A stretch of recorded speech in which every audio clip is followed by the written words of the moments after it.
The Sainted Queens, by Unknown. Saint Elizabeth, Queen of Portugal. Chapter 1. Parentage of Elizabeth. She is born. Receives the name of Saint Elizabeth, her great-aunt. She is affianced to the King of Portugal, and travels by land to her own kingdom. When a son of Saint Elizabeth of Hungary arrived, one day as a page in the retinue of a certain prince at the court of Queen Blanche, and of her son Saint Louis, neither the king nor the queen, as we are told, could show honor enough to the dear Saint Elizabeth, as she was represented by her youthful son. The queen called him to her, took him by the hand, kissed his brow, made him sit beside her, and spoke to him of his mother. On the present occasion, not a son indeed, but a grandniece of the Saint of Marburg, claims our regard, and all the more powerfully on account of the rarity with which either sanctity or extraordinary intelligence is perpetuated in the blood. 40 years had passed since the holy princess of Thuringia had been taken early to her rest, when another Elizabeth was born, to revive the name and the memory of her who had fallen asleep at Marburg. Andrew, King of Hungary, the father of the elder Saint Elizabeth, had a younger daughter, Violante, by his second marriage, who became the wife of James, King of Aragon, called the Conqueror. Their reign was a fortunate one. The king doubled his possessions by the acquisition of Valenti and the Balearic Islands. He also acquired Murcia, as the price of his assisting King Alfonso of Castile against the Moors. His son Peter, the Infante of Aragon, married Constantia of Sicily, a granddaughter of the Emperor Frederick II, and their youngest child was the second Saint Elizabeth, the subject of this memoir. Her birth occurred in 1271, during the life of her grandfather. Her only sister had already received the name of her grandmother, Violante, the Saint of Hungary, who had been canonized about 40 years before. The parents of our little princess, therefore, thought that they could not do better than keep the name of Elizabeth in the family. So it was given to their little darling, at the font, no doubt with the expectation that her great-aunt would not be forgetful of her in heaven. At the time of her birth, her grandfather, King James, and her father, the Infante Peter, were not on speaking terms. It seems, however, that the old king took a great fancy to his little granddaughter, and predicted that she would surpass all the ladies of the house of Aragon. At the same time he made up his quarrel with his son Peter, and 5 years later finished his long reign, leaving the father of our little princess king of Aragon. She was old enough to remember in later years seeing 2 kings and 3 queens following her grandfather's remains to their place of sepulture at Poblete. When the young Elizabeth was 9 years of age, Alfonso, King of Portugal, dying, was succeeded by his son Dionysius. One of the earliest acts of his reign was to dispatch ambassadors to the court of Aragon to solicit the hand of the Princess Elizabeth as his affianced bride. It so happened that they found ambassadors from 2 other courts arrived on the same errand. Edward I of England wished to secure our young princess for his son, and Charles, King of Sicily, was a suitor on behalf of his son Robert, who afterwards married Violante, the elder sister of Elizabeth. It was with the greatest difficulty that her father could bring himself to part with his little favorite. Her sweetness of disposition was such that he considered her very presence in his house a source of blessing to it, which he could ill spare. Even at this tender age, Elizabeth could not conceal her love of prayer and of almsgiving. State policy and the remonstrances of his counselors at length compelled her father to make an election for her among her suitors. He determined that a king actually reigning was a more eligible match for his daughter than the heir apparent to a throne. Perhaps, too, the fact that Portugal was the nearest of the 3 kingdoms may have helped him in his decision, as it promised him a better chance of sometimes seeing his beloved child. It seems also that she was related to both the English and the Sicilian princes within the forbidden degrees, and her father declined the expense of procuring a dispensation from Rome. The matter was therefore decided in favor of Dionysius, King of Portugal. It was a barbarous kind of way, no doubt, of disposing of the future happiness of a mere child, but it was the custom of the age, and indeed of much later times, especially among persons of high rank. Nor, after all, are we quite so sure that if things were looked into very narrowly, matches quite as summarily made would not be found even now and among persons of very middling rank indeed. The next step in the business was to send away the young queen to the court of her future husband. But now the question arose, how should she be sent? A land journey through a country devastated by war appeared to the Portuguese ambassadors rather too great a risk to run. It was therefore proposed to send the bridal party by sea. On further consideration, this was thought to be decidedly the more dangerous way of the two, so a land journey through Valencia and Castile was resolved upon. The Bishop of Valencia and a company of nobles and knights escorted the young queen and her train of maids of honor and of ladies-in-waiting. Her trousseau was of the costliest description. What became of it we shall see by and by. At a certain point in the journey, the king took an affectionate leave of his favorite child. He called himself the most unfortunate of men, to be thus robbed of his dearest treasure in life. He blessed her over and over again, adding that he had imparted to her all the advice he had to give, and that in gifts of mind, as well as in disposition and manners, she left him nothing to desire. And so they parted, the little queen continuing her journey, with her maids and her ladies, surrounded by a cavalcade of Aragonese and Catalonian knights. On the confines of Portugal they were met by a brother of King Dionysius, and by another cavalcade of Portuguese nobles and knights, to whom the Aragonese consigned their treasure. At Francoso, King Dionysius was waiting to receive his bride. Their nuptials were celebrated, and a settled provision made for the royal maintenance of the queen. Yet it was barely 11 years since the name of Saint Elizabeth had been given her at the font. Chapter 2. The young queen's daily life, birth of a daughter and of a son and heir, frequent wars, Elizabeth is a peacemaker, conference of kings at Torraso, death of her daughter Constantia, story of the hermit, war between the King of Portugal and his son the Infante. Elizabeth is deprived of her income. She makes peace several times between her husband and her son. This tender young creature, thus early assigned to so conspicuous a position, began her new life by making such arrangements as should divide her time between her domestic duties and the service of God. Instead of the inexperience of 11 years, people seem to see a degree of wisdom not often found even at 25 or at 30 years.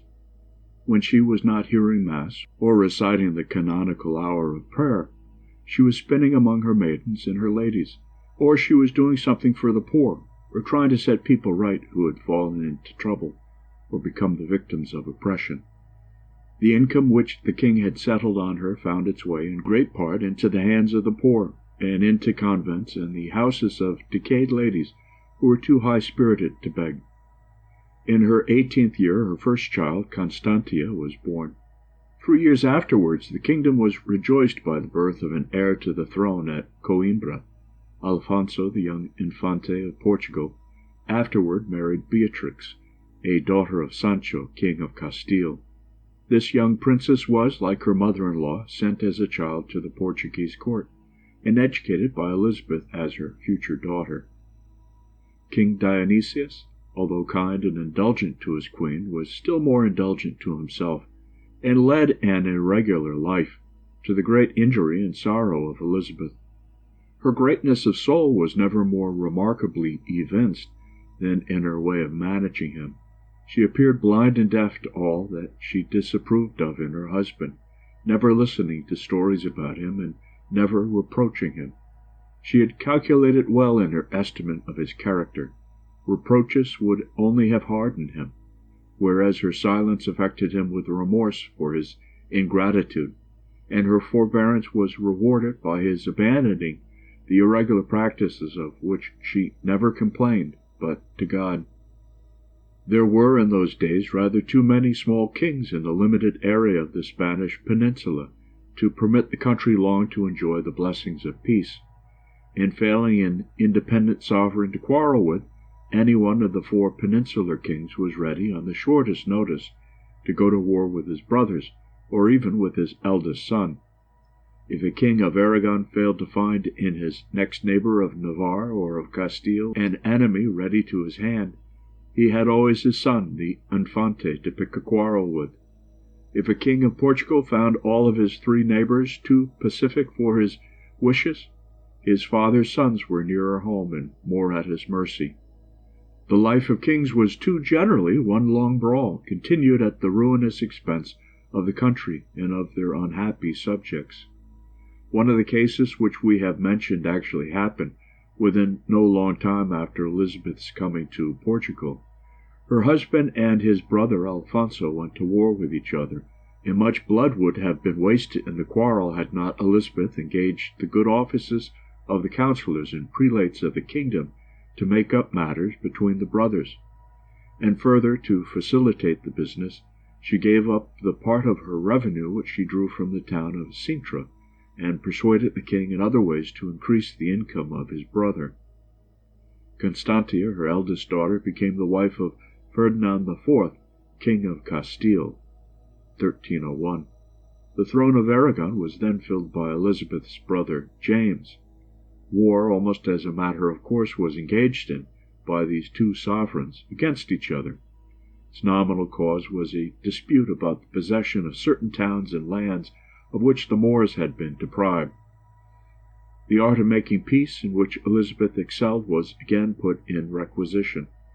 Her efforts were seconded by the imminent risk of an attack from the Moors, while the Christian forces were destroying each other. Our gentle queen prevailed on the belligerents to meet at Torreaso, a town on the confines of Aragon and Castile, and to submit their claims to the arbitration of the King of Portugal. Elizabeth accompanied her husband to the conferences, July 1304. The queens of Castile and of Aragon also repaired to the place of meeting, attended by the flower of the nobility of both kingdoms. It was quite a family meeting for Elizabeth. She found her brother of Aragon, and she met her daughter of Castile. Her spirit of peace pervaded the proceedings of the conference. The decision of Dionysius gave satisfaction to all parties. New alliances were formed, and the assembly dispersed in perfect harmony. Elizabeth and her husband, however, prolonged their absence from home until September, returning to Portugal in time for the Nativity of the Blessed Virgin. It is in allusion to her repeated successes in hushing the storm of war that Elizabeth is called in her office in the Roman Breviary the Mother of Peace and of her country. The next incident in her family history is the marriage of her son Alfonso with Beatrix of Castile, a sister of Ferdinand IV. The event was celebrated at Lisbon with great rejoicing, 1309. In no long time after, however, our queen had to mourn the premature decease of her daughter Constantia, Queen of Castile. A singular tale is related in connection with this sad event.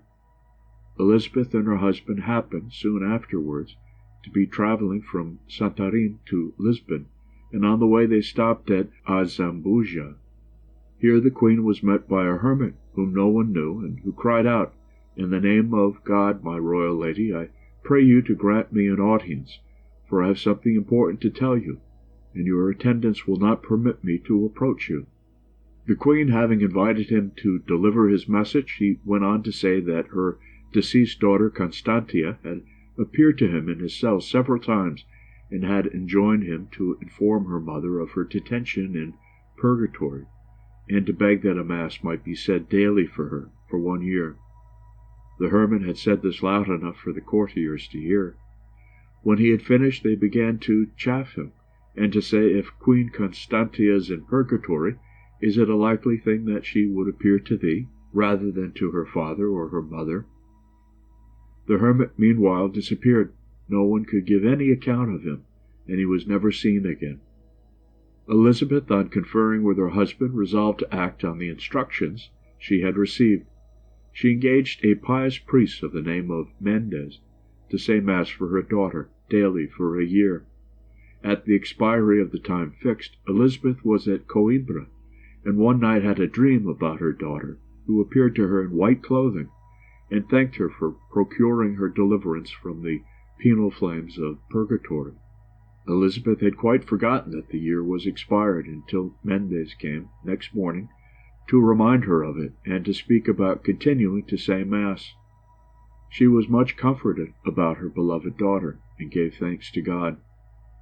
A few more years brought back the miseries of war, and this time the King of Portugal found an enemy in his eldest son, the Infante Alfonso. Secret measures were taken by the king to surprise his son at Sintra in the night time. Not even Elizabeth was made privy to the scheme. She was first alarmed by her husband's suddenly leaving her in the night at Lisbon, and setting out attended by troops, and at once suspecting the truth, she managed to dispatch a courier to Sintra, who rode faster than the soldiers, and reached it in time to give the young prince warning. He thus escaped from the trap laid for him, and went straight to Lisbon, to his mother, whom he had not seen for a long time. The queen kept him with her for a while, and spoke to him very seriously of his duty to the king, his father, and so dismissed him. The most violent of the king's counselors instigated him to punish this interference of the queen's as virtually abetting the young prince in his rebellion. Dionysius, still smarting under his late disappointment, too readily listened to the evil counsels of his courtiers, and sent Elizabeth an order to remove at once to Alanguera, at the same time depriving her of all her sources of income. This bitter trial found our holy queen prepared for the will of God. She at once obeyed the peremptory orders of her husband, and abandoned her court at Lisbon. Presently numbers of the nobility flocked to her new residence to offer her their castles for a home, and their swords to regain her rights. She thanked them very graciously for their good intentions, but declined all their offers, alleging her resolution to remain at the absolute disposal of the king.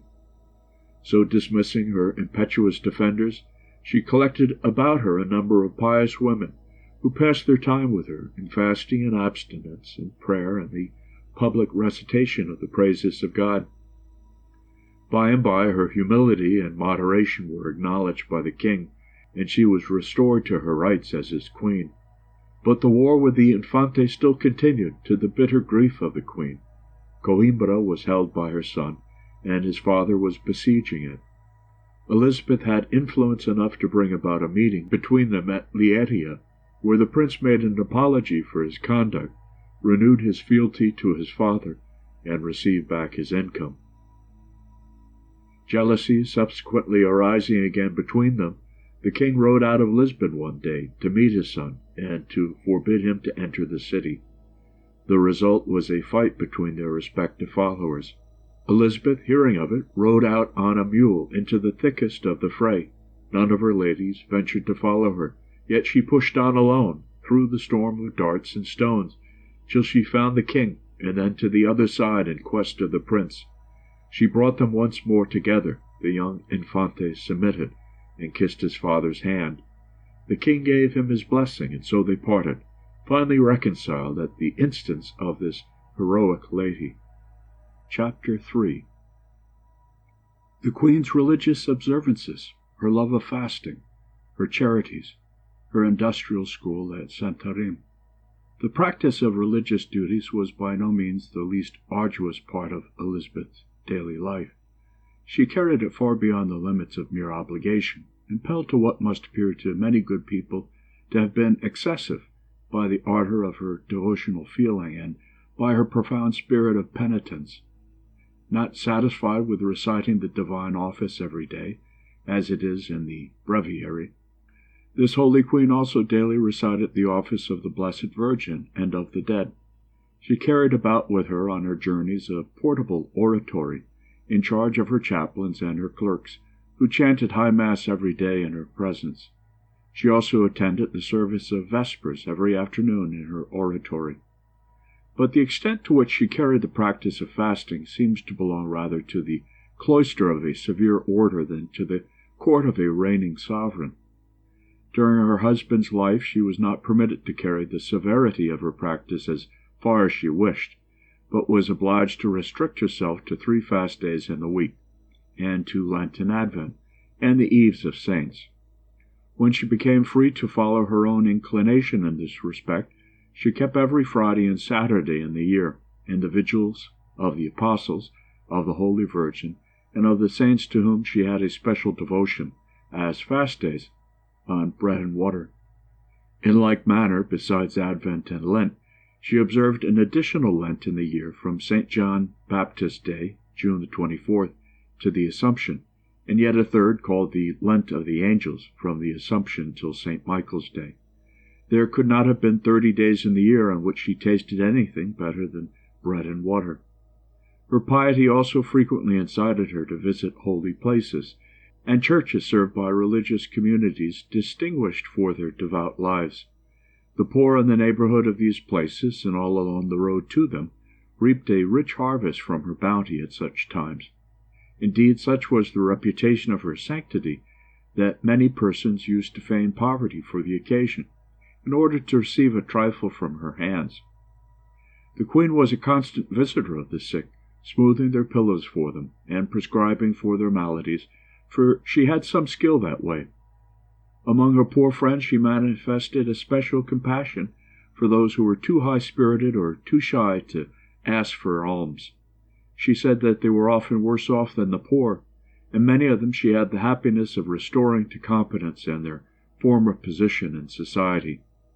She conferred many favors on poor young women by clothing them and settling dowries upon them to facilitate their marriage, and all this was accomplished with as much secrecy as was possible. For this holy lady shrank from the whisper of her own praises. In her many journeys about her kingdom, no sick or poor person and no prisoner had to complain of being overlooked by the Queen in her charities and her alms. Nor among the useful applications of her income did she refuse to reckon assistance given to various public works, such as churches, hospitals, bridges, and fountains. Nothing, in short, that had for its object the good of her people failed to secure her cooperation. During Holy Week she redoubled her alms and her works of mercy. On Maundy Sunday she washed the feet of poor women.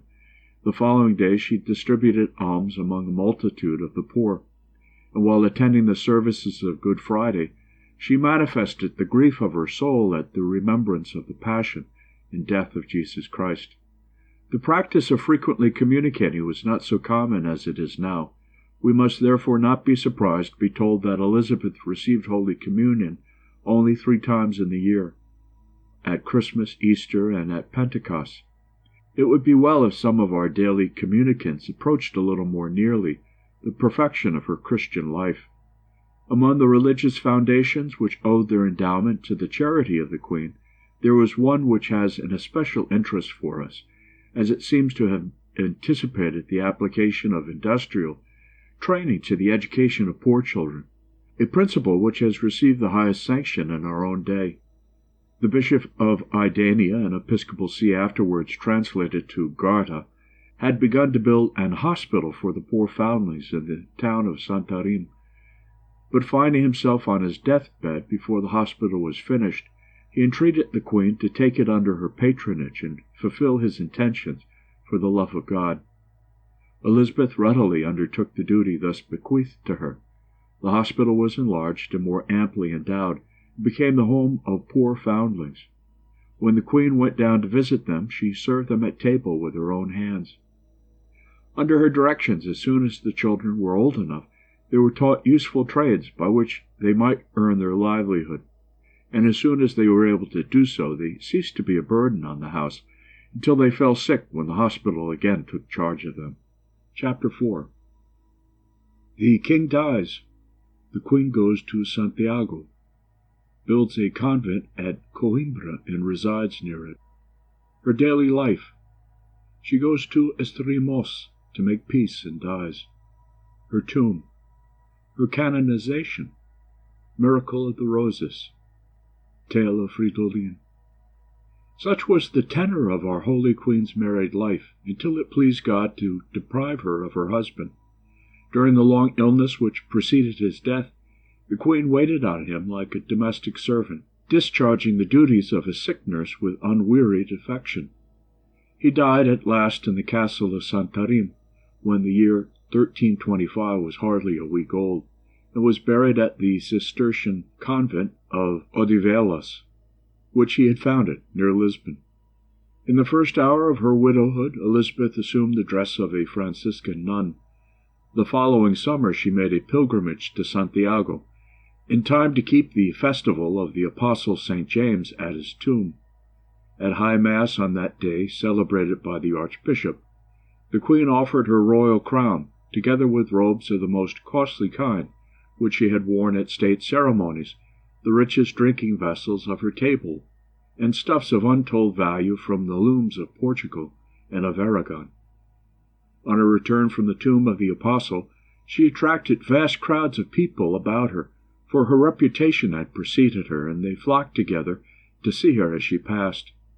In going to Santiago she had avoided this, by keeping her destination secret, till she was almost within sight of the place.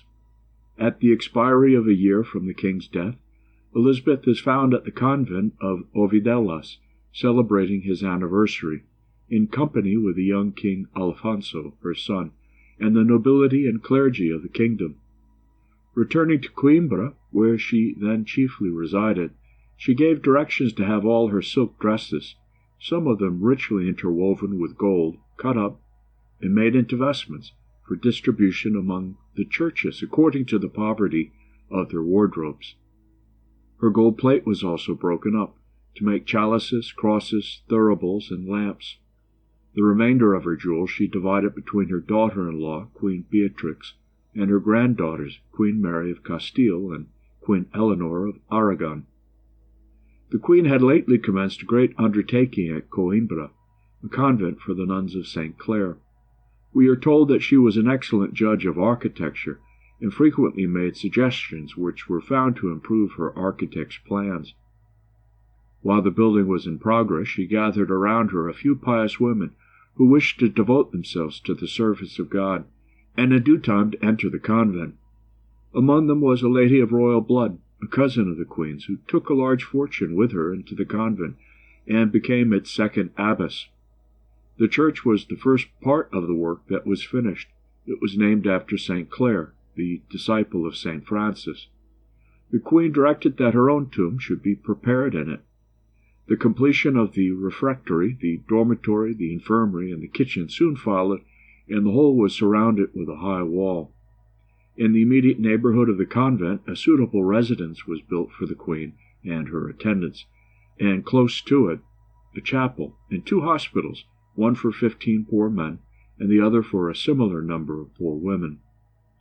When the whole establishment was finished, the Queen took serious counsel with her advisers as to her own future life, whether she would do better to enter the convent herself or remain without, dispensing her charities among numbers of the indigent.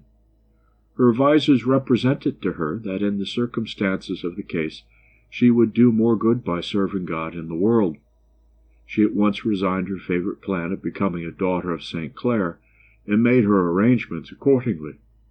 The day when the nuns took possession of their new convent, Elizabeth and her daughter-in-law, Queen Beatrix, by special permission obtained from Rome, were present in the refectory. When the nuns were all seated, the queens carried their food from the kitchen and served it to them at table.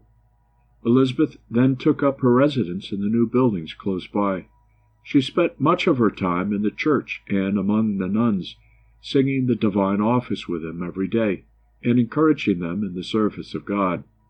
The neighboring hospital supplied her with many opportunities of active duty among the sick.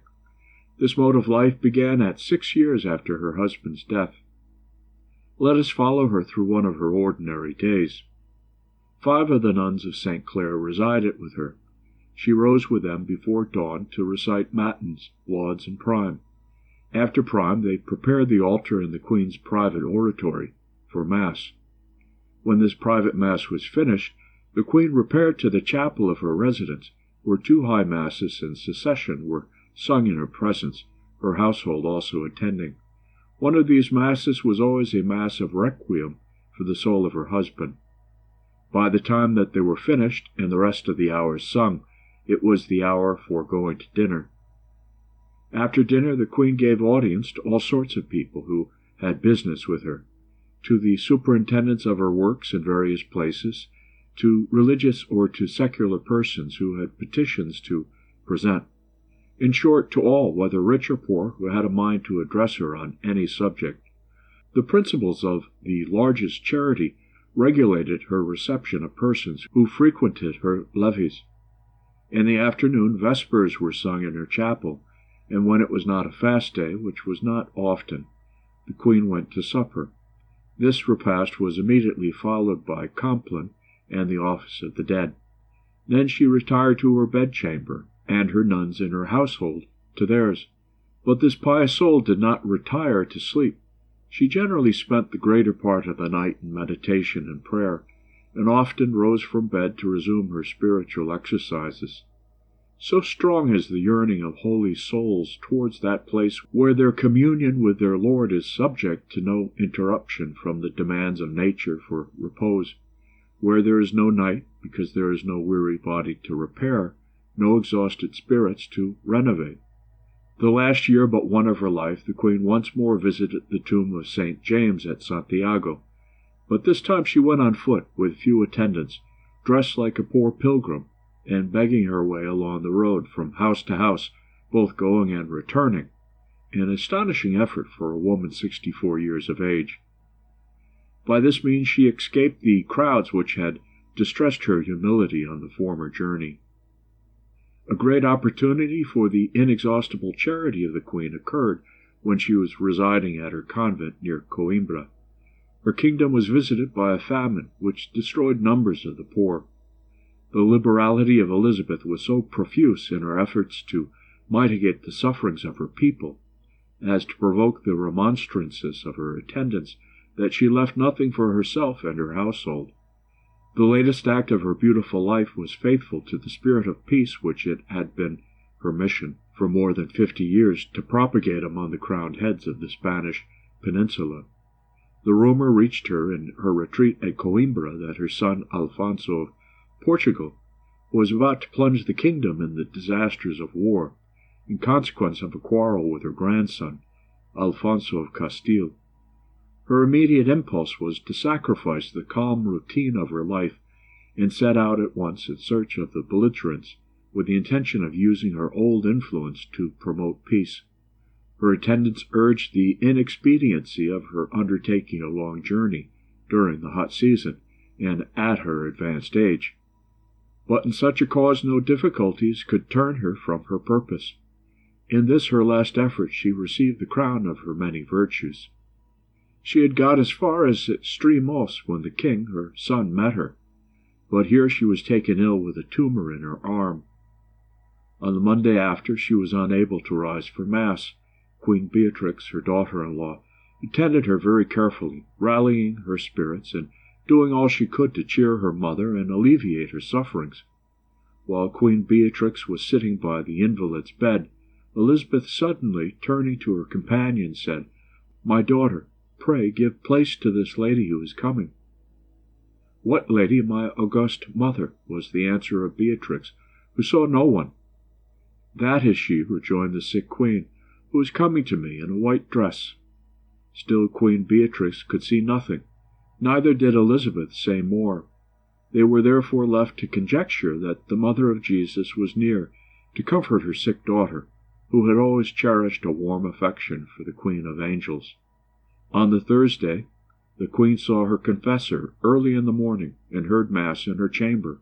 When it was finished, she rose without assistance and went out of her chamber to the altar where her confessor was then saying Mass, and kneeling down she received Holy Communion with great devotion and many tears. In the afternoon of the same day she was conversing with the king after vespers, and as the physicians maintained that there was no danger in her complaint, she begged her son to leave her and go to supper. He had supped already, but he went outside the door of her chamber with the physicians. While they were standing outside the door, the Queen rose from her bed and stood leaning against it. All of a sudden she began to sing. Her attendants called the king, who ran in, took his mother's hands, and kissed them. She presently recovered a little, spoke of her fainting, and conversed a while with the king about the Princess Eleanor, her favourite grandchild, and about all her grandchildren. While they were conversing, the queen, feeling her end approaching, began to pray, "Mary, Mother of Grace, Mother of Mercy, protect me from my enemy, and receive me in the hour of my death." She then repeated the Apostles' Creed, the Lord's Prayer, and other prayers, and as she went on she grew fainter and fainter, till her words were no longer audible. Thus, still praying, she ended her life of prayer in the castle of Estremoz on Thursday, July 4th, 1336. She had often entreated our Lord that her Son might be present at her death, and even this little favour was granted her. When her holy soul had departed, her eyes and her mouth are said to have closed of their own accord.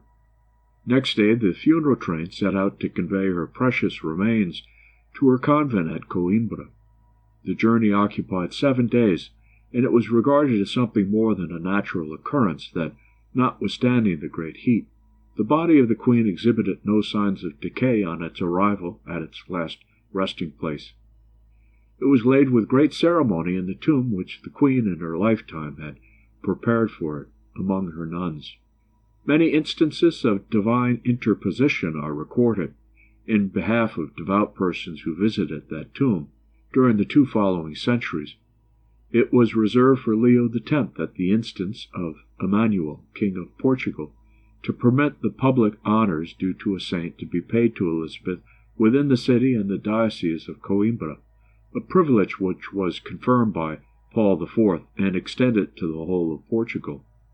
The inquiries set on foot by the eminent biographer of saints, the Carthusian Surius, for his lives, seems to have much promoted the knowledge and the honour of Elizabeth both in Portugal and throughout the Catholic world.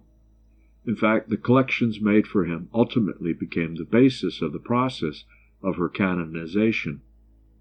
In 1612, the tomb of the saint was opened in presence of a commission of inquiry, consisting of clergymen and of medical men, and the body was found to be incorrupt. The decree of her canonization was finally pronounced by Urban VIII, 1625.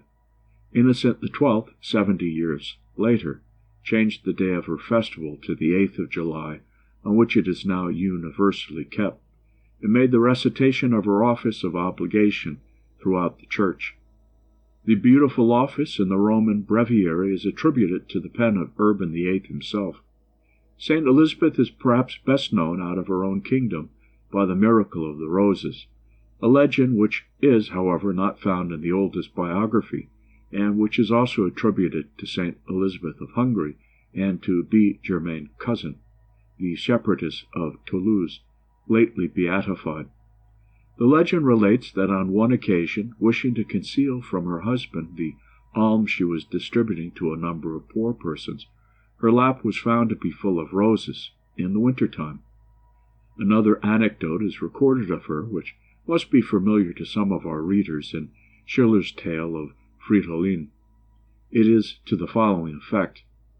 A courtier, desirous of making mischief between Elizabeth and the king, accused her of too great intimacy with a young page. The king believed the tale, and prepared a terrible punishment for the youth. Orders were given to the workmen about a smelting furnace to throw into the boiling metal the first messenger who should come to them from the king on a particular morning. The page was accordingly directed to go to the furnace and ask the man if the royal order had been obeyed. As he hastened to it, unconscious of his fate, he heard a chapel bell in the forest tinkling for Mass. He paused, entered the chapel, and served the Mass. The king, meanwhile, impatient to hear that his orders had been obeyed, dispatched the accuser of the page to the furnace to make inquiry. He reached it before the young man had left the chapel, and was seized by the workmen, in obedience, as they imagined, to the king's orders, and amidst vain struggles and protests was hurled into the lake of molten lead. When the page arrived, he was informed that the king's commands had been obeyed, and he hastened back with a message, to the horror and confusion of his master. The count stood still, an icy chill crept over each shaking limb. "But Robert to the wood I sent, hast thou not met with him?" No trace of Robert, sir, I saw, by wood or field or road.